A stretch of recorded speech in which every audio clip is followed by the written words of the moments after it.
Hai, selamat sejahtera. Nama aku Husna dan hari ni aku nak bedah buku Terusir Buya Hamka, salah seorang penulis kegemaran aku. Minggu lepas aku cakap pasal buku feminis dan kali ni walaupun tema dia patriarki lah buku ni, tapi masih ada feminis. Nantilah aku akan kupas lebih panjang lagi. Dan buku ni diterbitkan pada 1940 dan sekarang dah tahun 2021. Walaupun sudah 80 tahun berlalu, tapi bagi aku penulisan ini relevan dan memang nasib baik buku ni diulang cetak sebab banyak pengajaran yang kita boleh dapati daripada buku ni dan aku harap lagi ramai orang baca pasal buku ni. Aku tak nak cerita terlalu detail sebab nanti spoiler alert, tapi plot cerita dia berkaitan tentang cerita dia tentang seorang karakter bernama Maria. Maria ni dia berkahwin dengan Azhar. Dan Azhar ni dia orang yang kiranya ada kerja, latar belakang elok, ada harta.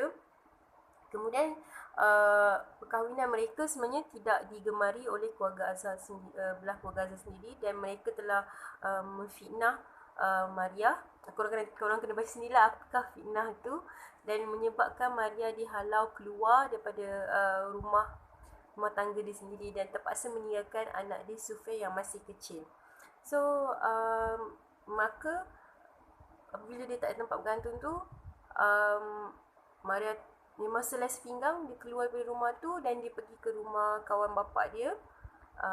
Dia pergi situ dan dia keluar daripada rumah tu apabila isteri pakcik ni tak selesa dengan Maria sebab Maria masih muda, dan kerana konteks keluarga, konteks buku ni adalah masyarakat beragama Islam, dan yelah tak ada limit umur kan, so isteri tak ada limit, so maka tak ada kerana ada kewujudan faktor poligami dan tak ada limit usia tu, isteri pakcik tu tak selesa lah. Maria pun keluar dan dia keluar.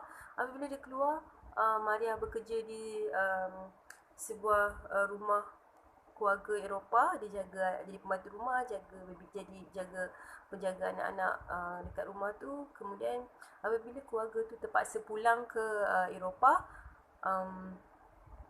Maria berkahwin dengan salah seorang pekerja dekat rumah tu, dan apabila dia berkahwin dengan lelaki tu habiskan segala wang simpanan Maria. Yang sepanjang dia bekerja dekat rumah tu memang dia dapat duit, memang hidup dia terjaga sebagai pembantu dekat situ. Siap ada barang kemas lagi. So maksudnya majikan Maria ni majikan yang baik lah. Tapi malangnya apabila dia berkahwin dengan tukang kebun ni habiskan harta benda Maria dengan kerja-kerja yang tak baik lah. Kalau korang kena baca buku ni, korang nak tahu apa benda dia buat. So apabila dia dah macam maybe Maria dah tak tahu nak buat apa dah, dia dah berusia dah ketika itu, maka dia tak ada pilihan lain. Masa tu dia terus jadi pelacur. Dia dah terjatuh lah ke kancah pelacuran. Dan di situlah dia meneruskan kehidupan dia. Kini dia dekat rumah pelacuran tu agak lama lah, sehingga muka dia berkedut-kedut. Boleh baca dalam ni. Kemudian of course anak Maria menjadi dewasa. Tapi sepanjang perjalanan ni, Azhar, suami Maria, Azhar memang dia tidak menunjukkan usaha yang kuat lah untuk menyiasat ataupun mencari Maria bersungguh-sungguh, sehingga walaupun dipujuk oleh watak bernama Abdul Halim, Azhar ni dia tidak begitu, tak tahu kenapa dengan Azhar ni, dia macam tak tahu lah victim ke apa, tapi mentaliti dia tak usaha untuk cari kebenaran. Dia lepaskan je, dia biarkan je. Dia memang tak tahulah, aku tak boleh nak kata dayus pun, aku tak tahulah sebab aku pun sini tak faham konteks dayus ni. Tapi dia tak buat apa-apa, tapi dia besarkan Sufyan sehingga Sufyan menjadi seorang peguam yang berjaya. Bukan peguam berjaya lah, akhirnya belajar menjadi peguam. Kemudian akhirnya itu memang satu yang bagus lah. So kiranya apabila Sufyan jadi peguam. Sufyan bertunang dengan seorang perempuan dan dan ada satu watak bernama Wija yang nakkan kepada perempuan ni, tetapi perempuan ni memilih Sufyan daripada si Wija ni, kerana Wija ni bagi perempuan tu mempunyai tidak suka dengan perwatakan Wija.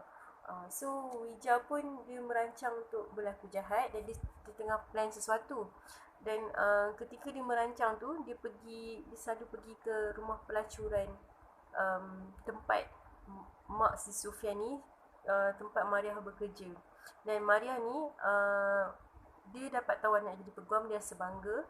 Tapi bila dia dengar nama anak dia dekat dalam nama Sufyan dekat dalam kancah pelacuran tu, dekat rumah pelacuran tu, dia pun jadi macam, nama anak aku, kenapa nama anak aku disebut-sebut? So betul ke anak dia? So bila disiasat, memang betul lah Wija ni yang melanggan, tidak ada karakter yang baik ni. Memang apabila disebut Sufyan, merujuk kepada Sufyan anak Maria. Dan Sufyan dan Wija ni dia tengah cari jalan untuk mensabotaj hidup Sufyan agar dia boleh dapatkan tunang Sufyan ni. Maka Maria ambil tindakan yang dia rasa tu, masa tu itu je dia fikir dia boleh buat, sebab dia telah suruh Wija berhenti, tapi Wija nak juga nak sebarkan kepada dunia yang Sufyan ni anak seorang pelacur. Lalu Maria tikam Wija mati, dan Maria ditahan dan dibicarakan di mahkamah. Kemudian apa yang Maria terkejut, orang yang membela dia adalah anak dia sendiri.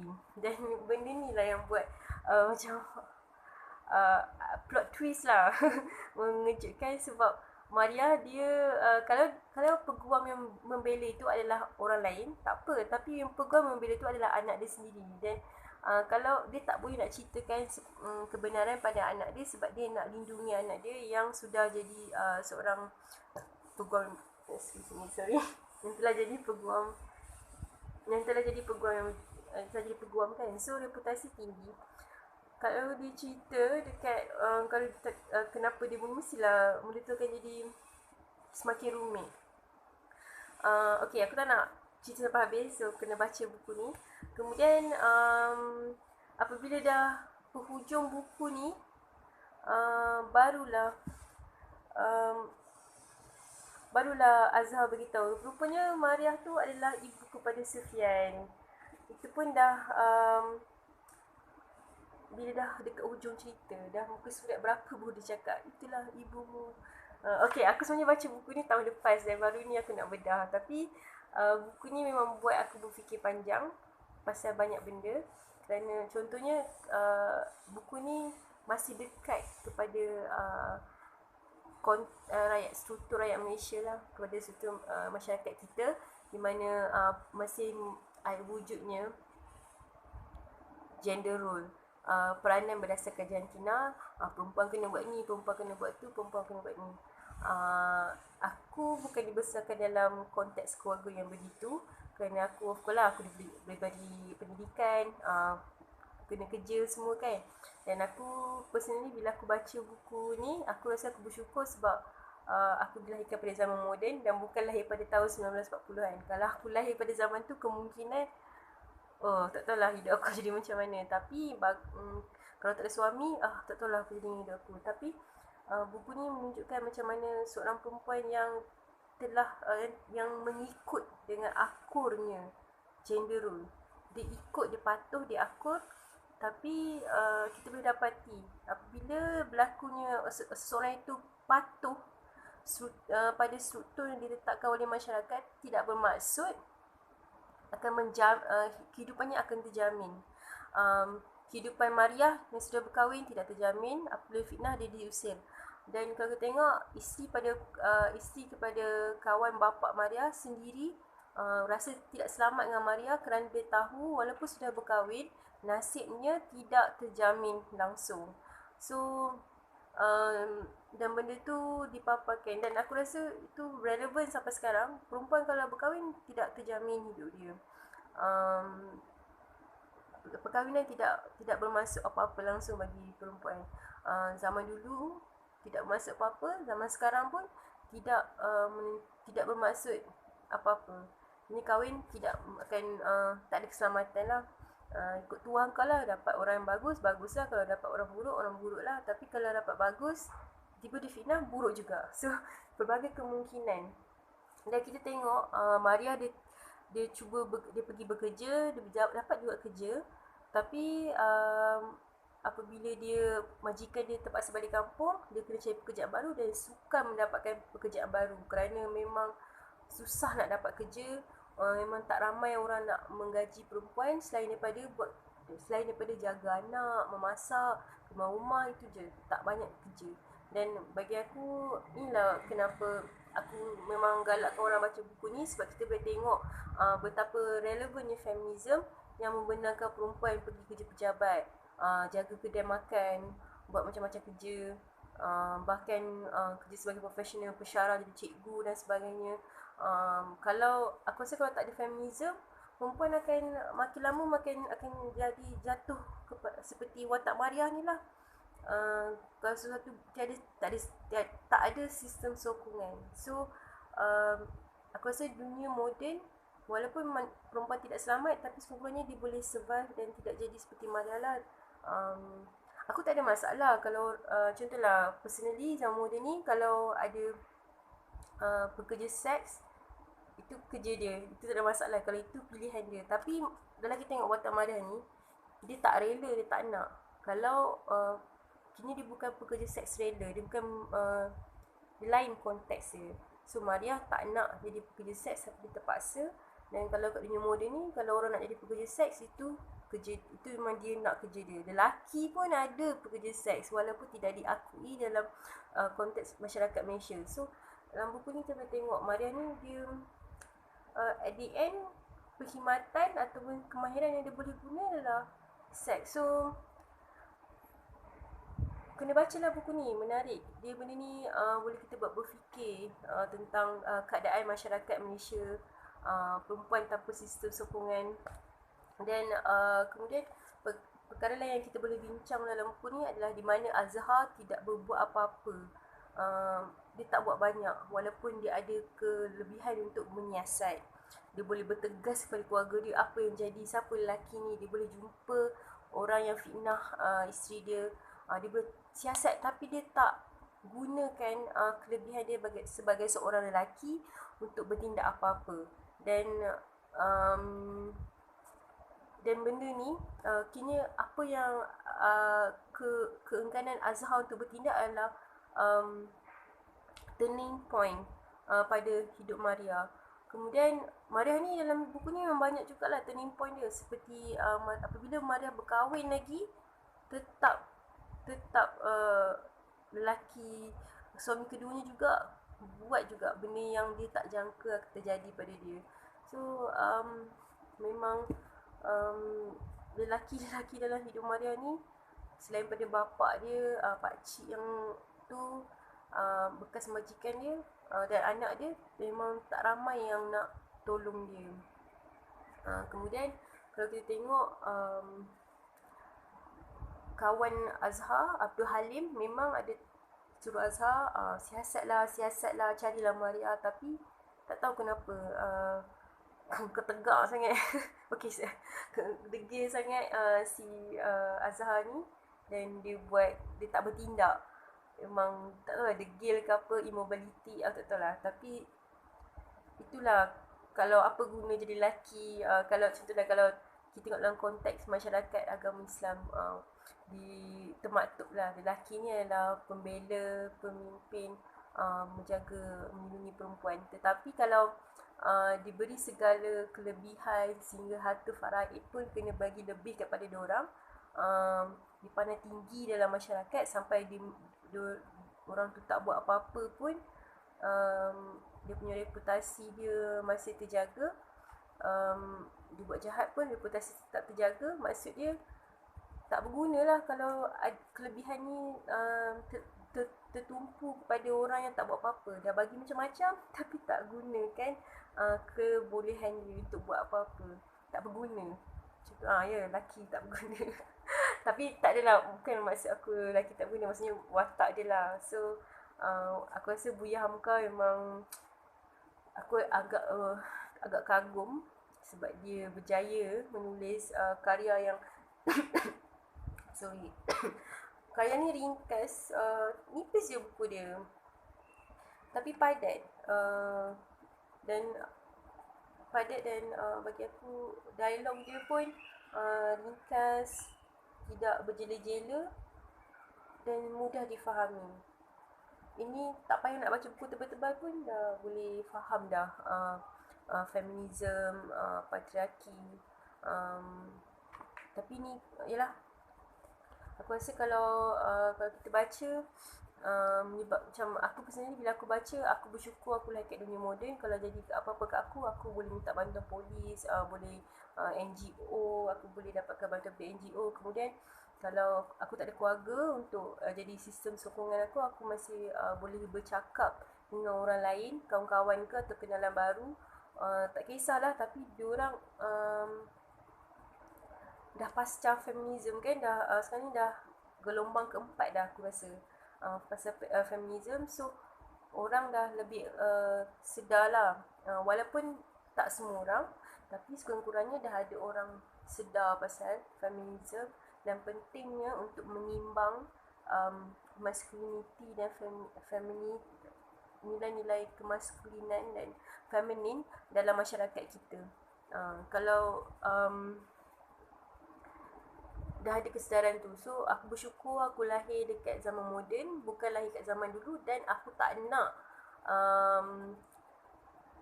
nilai-nilai zaman dulu diulang pada zaman sekarang. Aku rasa tak nak, tak relevan. Contohnya macam dalam buku ni kita boleh tengok watak Abdul Halim, dia cuba masuk campur dalam urusan rumah tangga Azhar sebab dia rasa tak adil apa yang Azhar lakukan pada Maria. Contohlah kalau itu pun Azhar degil juga. Cuba bayangkan kalau satu rumah tangga yang memang sah-sah abusive tapi orang tak masuk campur langsung. Azhar ni nasibnya dia tak abusive kat Maria. Cuba bayangkan kalau berlaku ni keganasan rumah tangga tapi orang tak nak masuk campur langsung dan boleh jadi mati dan pembunuhan dan mati, kecederaan dan pelbagainya. So dan sebagainya. So bagi aku kita boleh tengok nilai-nilai macam kenapa masuk campur orang lain tu penting. Masuk campur yang positif macam mana Abdul Halim, masuk campur yang negatif contohnya macam fitnah yang dilakukan oleh keluarga Azhar.